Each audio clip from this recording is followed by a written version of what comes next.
Hi guys, Erin here. Today I'm going to be talking about my October book haul. And I'm really happy to be talking about this because all month I've been reading horror novels, thriller novels, psychological thrillers, just everything. I've been reading The Vanishing Game by Kate K. Myers, and that's a psychological thriller sort of book. And then I've also been reading The Long Walk by Stephen King, which I'm totally loving. I don't know how a lot of people can say it's scary, because to me it isn't, but I'm not scared easily by books. Movies, on the other hand, there's one movie that scares the heck out of me, and my brother, he says that if I tick him off enough, he's going to buy a cardboard cutout of this thing that I am terrified of, put it in my room, and then wait for me to wake up and then scream in the morning, because he jokes about that, but I don't think it's funny, even though he would probably videotape it and it would still be funny, like if it wasn't me.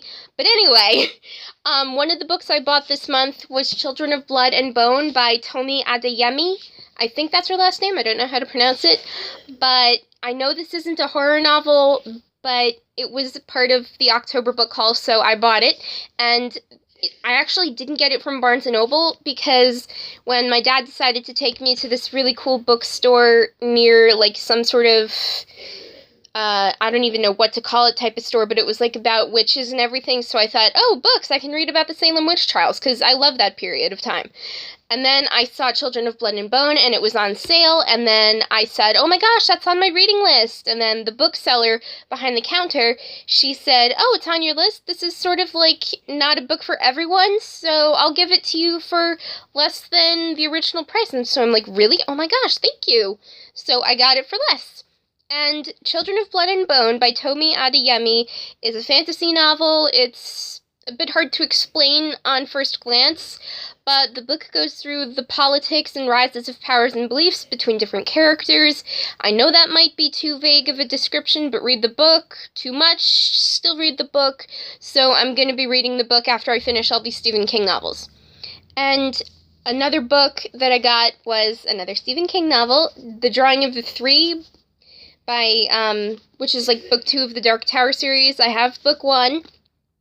And taking place after the gunslinger, Roland is stranded and fights a giant lobster he calls a lobstrosity, and I actually have notes down here, so, like, don't ignore me looking down.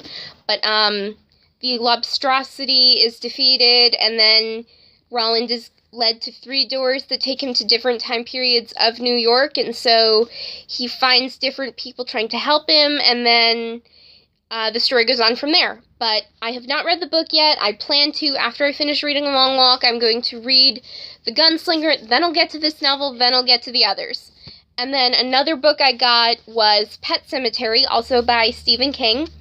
And this was about a doctor who brings his wife and children to some sort of small town where they meet this creepy neighbor who in the movie, the original movie, was really cool because it was the movie with Fred Gwynne, who played Herman Munster on the Munsters in the 1960s, and I loved that show. I grew up watching that show.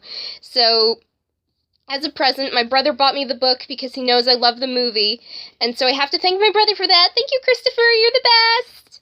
And when my brother bought me the book, it was just like Christmas, only Halloweenish. So I'm like super happy about that. So I can't wait to get to read Pet Sematary, which I know I'm absolutely gonna love.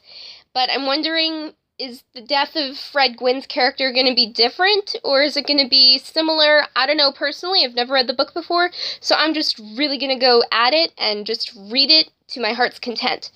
And then another book I bought this October was Villain by Michael Grant, which is book 2 of the Monster Trilogy following the Gone series, which was a fantastic read. I loved all 6 books: Gone, Hunger Lies, Plague, Fear, and Light. I was crying in Light because I only saw the darkness, because favorite characters died, people were torn apart, people were brought together, and then it was just like, oh my gosh, it's an emotional wreck. So I'm just like, oh my gosh, no, don't let my favorite character die. And then I'm like, oh, there's going to be a sequel series? Oh my gosh, I have to read it. So that's what I've been doing. And I have not yet finished Monster by Michael Grant, which is book 1 of the Monster Trilogy. There's Monster, Villain, and Hero, and I'm still waiting for Sam Temple to have his debut, which is more like a mentioning in the first book, so I don't know about book 2. I haven't, looked up any spoilers whatsoever, and so that's just been, a huge mystery, and I'm wondering what's going to happen next. Is Sam Temple going to team up with Deca Talent and get rid of this villain character? I have no idea. I really couldn't tell you. And then the last book I bought this October was Give the Dark My Love. I made a book review video earlier about this. I read it this month. It was such a good read, but even though I know it's going to be a series, hopefully, the ending was not what I expected, because even though, well, I'm not going to spoil anything for you guys, but the ending was just not what I thought it would be, and I'm just wondering, in the next book, is Nedra Bristain going to be, the evil character while Gregory Astor is the good guy? Do they team up in book 2? What happens in book 3? I seriously have no idea, but I'm going to be clinging to every single word written, so I'm just so excited, and I can't wait to finish reading all these books, as you know, because I love reading, and that's just the stack that I have for my October book haul. So if you read the books, subscribe, comment, do your thing, and just, I don't mind spoilers, but as long as villain isn't spoiled for me, I'm fine with that.